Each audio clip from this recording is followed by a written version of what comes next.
Hi hello అందరికి నమస్తే. ఒక పేదవాడు ఇల్లు కట్టుకోవాలంటే చాలా కష్టమైన పని.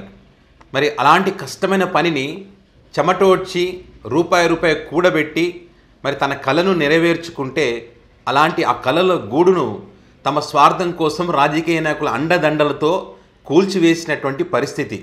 ఎక్కడ? భవానీపురం ప్లాట్స్ విజయవాడ నడి బొడ్డున. సో ఈరోజు ఆ బాధితులు మరి ఎక్కని మెట్టు లేదు, వెళ్ళని ఆఫీస్ లేదు, ఎవరిని కలవాలని ప్రయత్నం చేసినా కూడా కలిసేటువంటి పరిస్థితి లేకపోవడంతో ఈరోజు జగన్మోహన్ రెడ్డి గారిని కలిసి తాము ఎదుర్కొంటున్నటువంటి ఇబ్బందులకు సంబంధించి అక్కడ జరిగినటువంటి తీరుకు సంబంధించి అనేక విషయాలు జగన్ గారి దృష్టికి తీసుకొచ్చినటువంటి క్రమంలో జగన్ గారే ఆశ్చర్యపోయారంట, షాక్ అయ్యారంట వీళ్ళు చెప్పినటువంటి విషయాలను విని. ఎందుకంటే మనకు పైకి చూపిస్తున్నది వేరు, అక్కడ లోపల ఏం జరిగింది, వారి మీద వారిని ఏ రకంగా టార్చర్ చేస్తారనే విషయాలు ఎవరు కూడా బయటికి చెప్పడం లేదు. వాళ్ళ కన్నీటి ఆవేదనకు సంబంధించి పైకి ఏదో వాళ్ళు ఏడ్చే విజువల్స్ ఏదో చూపిస్తున్నారు, కానీ లోపల ఏం జరిగింది, కూల్చేటప్పుడు ఏం జరిగింది అనే విషయాలు ఎవరు కూడా ప్రస్తావించడం లేదు బయటికి. సో ఆ విషయాలను జగన్ గారి దృష్టికి వీరు తీసుకుపోవడం జరిగింది. తమ ఇళ్లను నిర్దాక్షిణ్యంగా కూల్చిన తర్వాత సుప్రీంకోర్టు స్టే ఆర్డర్ ఉన్నప్పటికీ డిసెంబర్ 31 వరకు టైం ఉన్నా కూడా ఈ రకంగా కూల్చివేయడంతో వాళ్ళు తమకు న్యాయం చేయాలని చెప్పి రాష్ట్ర ముఖ్యమంత్రి అంటే ఒక తండ్రిలాగా బాధ్యత తీసుకోవాల్సిన అవసరం ఉంటుంది. అలాంటి వ్యక్తిని కలవాలని వెళ్ళినప్పటికీ కూడా కలవనివ్వలేదు. అదేవిధంగా రాష్ట్రంలో ఏం జరిగినా నాదే బాధ్యత అని చెప్పినటువంటి డిప్యూటీ సీఎం పవన్ కళ్యాణ్ కూడా కలిసేటువంటి అవకాశం రాలేదు. అదేవిధంగా నారా లోకేష్ గారు ఏదైతే సమస్యలు ఉంటే ఇన్ని గంటల్లో ఇన్ని సమస్యలు పరిష్కారం చేస్తారో ఓపికతో ఓర్పుతో అని లోకేష్ గారి గురించి ఏదైతే చెప్తారో వారు కూడా కలిసేటువంటి అవకాశం లేదు. ఇక్కడ ముఖ్యంగా నారా లోకేష్ గారి అండదండలతోనే ఆ నియోజకవర్గ ఎమ్మెల్యే కానీ విజయవాడ ఎంపీ వీరందరూ కలిసే మరి ఇక్కడ వీళ్లకు సహకరించారు. ఎవరికి? ఈ శ్రీరామ కోఆపరేటివ్ వాళ్ళకి సహకరించారు, వీరికి అన్యాయం చేశారనే ఒక చర్చ ఏదైతే జరుగుతూ ఉందో ఆ క్రమంలోనే నారా లోకేష్ కూడా కలవలేదనేటువంటి విషయాలన్నీ కూడా అందరూ దాచిపెడుతున్నటువంటి పరిస్థితులను అండ్ ముఖ్యంగా ఈ ప్లాట్లకు సంబంధించి మున్సిపల్ ప్లాన్ ఉంది, పన్నులు కడతా ఉన్నారు గత కొన్ని సంవత్సరాలుగా, రిజిస్ట్రేషన్లు డాక్యుమెంట్లు కూడా క్లియర్గా ఉన్నాయి, బ్యాంకు రుణాలు కూడా ఇచ్చింది. ఇంత పర్ఫెక్ట్ డాక్యుమెంట్స్ ఉన్నటువంటి క్రమంలో పైగా సుప్రీంకోర్టు స్టే ఆర్డర్ ఉన్నప్పటికీ కూడా ఏ రకంగా కూల్చివేస్తారు అనేటువంటి ప్రశ్న వీళ్ళు అడుగుతూ ఉన్నారు, జగన్ గారి దృష్టికి తీసుకుపోయినారు. సో ఇక్కడ ఇంకొక విషయం ఏంటంటే ఇల్లు కూల్చివేసిన రోజున ఇక్కడ ఒక సామాన్యుడు ఇల్లు కూల్చడం కోసం అని చెప్పి 200 మంది పోలీసులు, 100 మందికి పైగా రౌడీలు, 100 మంది లాయర్లు ఇట్లా అందరూ ఏకమయ్యి చుట్టూ నిలబడి ఆ ఇల్లు నవ్వుతూ హేళన చేస్తూ కూల్చివేశారంట. ఒక రాజకీయ నాయకుడు ఇల్లైతే ఈ రకంగా కూల్చివేస్తారా? ఒక పేదవాడి ఇల్లు కూల్చడానికి ఇన్ని కుట్రలు, ఇన్ని కుతంత్రాలు అవసరమా? సుప్రీంకోర్టు స్టే ఆర్డర్ ఉన్నప్పటికీ కూడా వాళ్ళు జగన్ గారు కలిసి బయటకు వచ్చిన తర్వాత వాళ్ళు ఒక్కొక్క మాట చెప్తుంటే కన్నీళ్ళు వస్తూ ఉన్నాయి. ఒక మహిళ లోపల ప్రార్థన చేసుకుంటుంటే చర్చి దగ్గర బయట మొత్తం పడగొట్టేశారంట, బయటికి లాక్కొచ్చారంటారు, ఆమె ఏడుస్తూ ఉంది. అండ్ అదేవిధంగా మరొక మహిళ చెప్తా ఉంది, కాళ్ళు మొక్కినా కూడా కనికరించలేదు సార్, సిగరెట్ తాగి ముఖాల మీద పొగ ఊదుతున్నారంట, నవ్వుతూ హేళన చేస్తూ నలువైపులా జేసీబీలు పెట్టి కూల్చేస్తున్నారంట. ఇంత దారుణమైన పరిస్థితులు విజయవాడ నడిబొడ్డున జరుగుతుంటే కనీసం పట్టించుకోలేని పరిస్థితి లేదు, మేమే వెళ్ళి అక్కడికి వెళ్దామన్నా కూడా పలకరించే దిక్కు లేదు మాకని చెప్పి ఈ రాష్ట్రం వదిలిపెట్టిపోవాలనే పరిస్థితికి వచ్చారంట వీళ్ళు. చూడండి ఎంత బాధ ఉంటే ఆ మాట అంటారు చూడండి.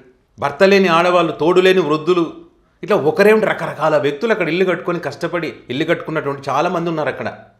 సో ఇన్ని ఇబ్బందులు పడ్డాం సార్, 20 సంవత్సరాల నుంచి మా కష్టం సార్, ఇది వదలండి అని చెప్పి పోలీసులను రక్షించి పోలీసులను అడిగితే కూడా మాకేం సంబంధం లేదంటే ఇంకా ఎవరికి చెప్పుకోవాలి మేమని ఏడుస్తూ ఉన్నారు అక్కడ. పైగా వాళ్ళు అంటారంట వీళ్ళని, ఈ స్థలాలు పోతాయని తెలిసి ఎట్లా కొంటారంటే ఎవరైనా పిచ్చి పని చేస్తే అంత పిచ్చి పని చేస్తారా?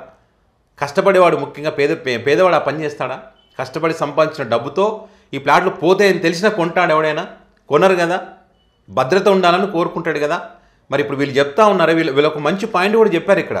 1981 నుంచి మా పేరు మీద ఉందంటే మరి ఆ తర్వాత వీళ్ళు ప్లాట్లు కొని బ్యాంకు రుణాలు తెచ్చుకొని పన్నులు కట్టి మున్సిపల్ ప్లాన్ ఉండి అన్ని రిజిస్ట్రేషన్ జరిగినప్పుడు మీరు ఎందుకని రిజిస్టర్ ఆఫీస్లో కంప్లైంట్ చేయలేదు? రిజిస్టర్ ఆఫీస్లో కంప్లైంట్ చేసి ఉంటే కనుక ఖచ్చితంగా మరి రిజిస్ట్రేషన్ చేయని ఆపేస్తారు కదా.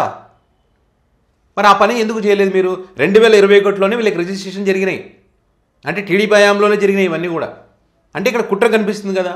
ఇప్పుడు ఆ ప్లాట్ల యొక్క రేట్లు పెరిగింది, ఇక 42 ఇల్లు కాదు ఇప్పుడు 150 కోట్లకు పైగా విలువ చేస్తుందనే ఒక చర్చ బలంగా నడుస్తూ ఉంది. ఈ క్రమంలోనే శ్రీరామ సొసైటీ ఏదైతే ఉందో వాళ్ళకి అధికార పార్టీ సపోర్ట్ చేస్తుంది, వారి అండదండలు ఉన్నాయనేటువంటిది ఇప్పుడు చర్చ. లేకపోతే 42 మంది బాధితులకు ఎందుకండి ఎవరు పలకరీరు, ఎందుకు మాట్లాడరు? రాత్రి ఎక్కడ పడుకున్నారు, ఏం తిన్నారు, ఏంటి ఉన్నది ఉన్నట్టుగా లాగేస్తారు కదా, సామాన్లు కూడా తీసుకొని ఇచ్చే పరిస్థితి లేదు. కానీ ఎవరు అడిగే దిక్కేలేదు అక్కడ. వాళ్ళ బాధ వర్ణాతీతం. ఎందుకంటే అక్రమంగా సంపాదించిన సొమ్ము కాదు అది, 20 సంవత్సరాల కష్టార్జితం. వాళ్ళు కట్టుకున్న గూడు, దాన్ని కూల్చేశారు, నడి రోడ్డు మీద పెట్టారు. పాపం ఇంట్లో ఉండి గుట్టుగా పని చేసుకునేటువంటి వాళ్ళను ఈరోజు నడి రోడ్డు మీద నిలబెట్టేస్తారు. వాళ్ళు ఈరోజు రోడ్డు ఎక్కి ఏడుస్తూ ప్రతి గడప ప్రతి ఆఫీస్కి తిరుగుతున్నారంటే మీరు కారణం. సో ఫైనల్గా నేను ఎవరు న్యాయం చేసే పరిస్థితి లేదని వదిలేసి రాష్ట్రం వదిలిపెట్టి పోవాలి, ఎక్కడికైనా బతకాలని డిసైడ్ అయినటువంటి క్రమంలో వైఎస్ఆర్ కాంగ్రెస్ పార్టీ ఫస్ట్ నుంచి కూడా అక్కడికి వెళ్ళడం, వాళ్ళ కష్టాలు తెలుసుకోవడం ఇవన్నీ చూస్తూ ఉన్న తరుణంలో వాళ్ళు మరి జగన్ గారి దృష్టికి తీసుకురావడం జరిగింది. మొన్న అంతకుముందు కూడా ఎయిర్పోర్ట్లో కలిసారు. ఇప్పుడు ఈరోజు జగన్ గారి దగ్గరికి రావడంతో ఈ విషయాలన్నీ జగన్ గారి దృష్టికి పోతే షాక్ అయ్యారండి, ఇంత జరిగిందా అని. లోపల వాళ్ళు పెట్టినటువంటి బాధ అంత ఇంత కదా, ఆ బాధలని జగన్ గారి దృష్టికి తీసుకుపోతే జగన్ గారు మాట ఇచ్చారంటే ఖచ్చితంగా మీకు చివరి వరకు న్యాయం జరిగేంత వరకు వైఎస్ఆర్ కాంగ్రెస్ పార్టీ పోరాటం చేస్తుంది. వాళ్ళ మెడల్ వంచైనా సరే, సుప్రీంకోర్టుకు వెళ్ళైనా సరే ఖచ్చితంగా మీకు న్యాయం చేస్తామని చెప్పి జగన్ గారు హామీ ఇచ్చినట్టుగా వాళ్ళు బయటకు వచ్చిన తర్వాత, జగన్ గారు కలిసి బయటకు వచ్చిన తర్వాత అనేక అంశాలను ప్రస్తావించడం జరిగింది. నెక్స్ట్ వీక్ ఆ ప్లాట్ల దగ్గరికి వెళ్ళబోతున్నారంటే ఖచ్చితంగా జగన్ గారు అక్కడికి వెళ్తే ఖచ్చితంగా దాని యొక్క ప్రభావం అయితే అక్కడ ఈ కూటమి సర్కారు పైన ఉంటుంది. మొత్తం రాష్ట్ర ప్రజలందరూ కూడా, దేశ ప్రజలందరూ కూడా అక్కడ చూడడానికి అవకాశం ఉంటుంది. ఏం జరిగింది ఏంటి, ఆ 42 మంది ప్లాట్లకు సంబంధించినటువంటి ఆ బాధితుల యొక్క కష్టాలు ఏంటి అనేది కూడా జగన్ గారు పరిశీలించిన తర్వాత డెఫినెట్గా మాట్లాడతారు. మాట్లాడినప్పుడు దాని ఇంపాక్ట్ డెఫినెట్గా ఉంటుంది. అరే అన్యాయం కాకపోతే సుప్రీంకోర్టు స్టే ఇచ్చింది, 31 తారీఖు వరకు టైం ఉంది. ఆ టైం ఉన్నప్పటికీ కూడా కూల్చివేసి ఆ లోపడి పోకుండా దారులకు అడ్డం కట్టేస్తారంటే ఏది మరి దారుణం కాకపోతే. ఒకసారి జగన్ గారిని కలిసినటువంటి విజువల్స్ ఇవి. వాళ్ళు ఇక్కడంతా బాధితులు వీళ్ళు.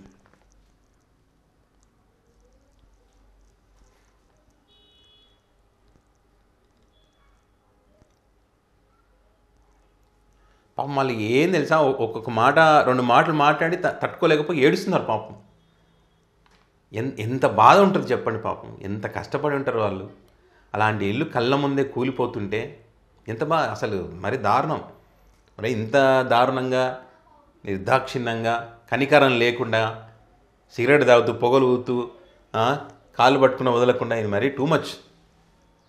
ఇక్కడ జగన్ గారు చెప్పారంట వీళ్ళకి, ఈ చంద్రబాబు నాయుడు వచ్చిన తర్వాత ఇల్లు కట్టడం దేవుడు ఎవరు కానీ ఉన్న ఇల్లు కూల్చేస్తున్నాడని చెప్పారంట వాళ్ళకి.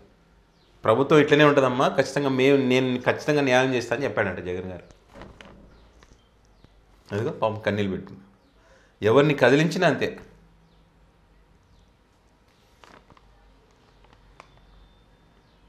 అందరు కన్నీళ్ళు పెట్టుకునే వాళ్ళు ఇక్కడ, అందరూ అదిగో అందరూ.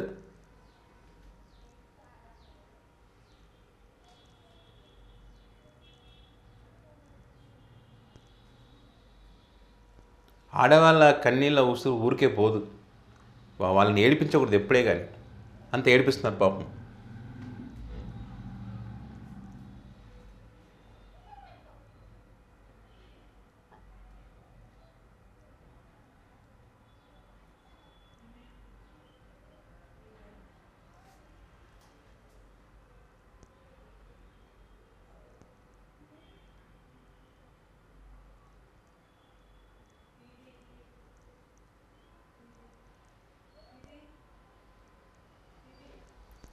సో ఇది పరిస్థితి.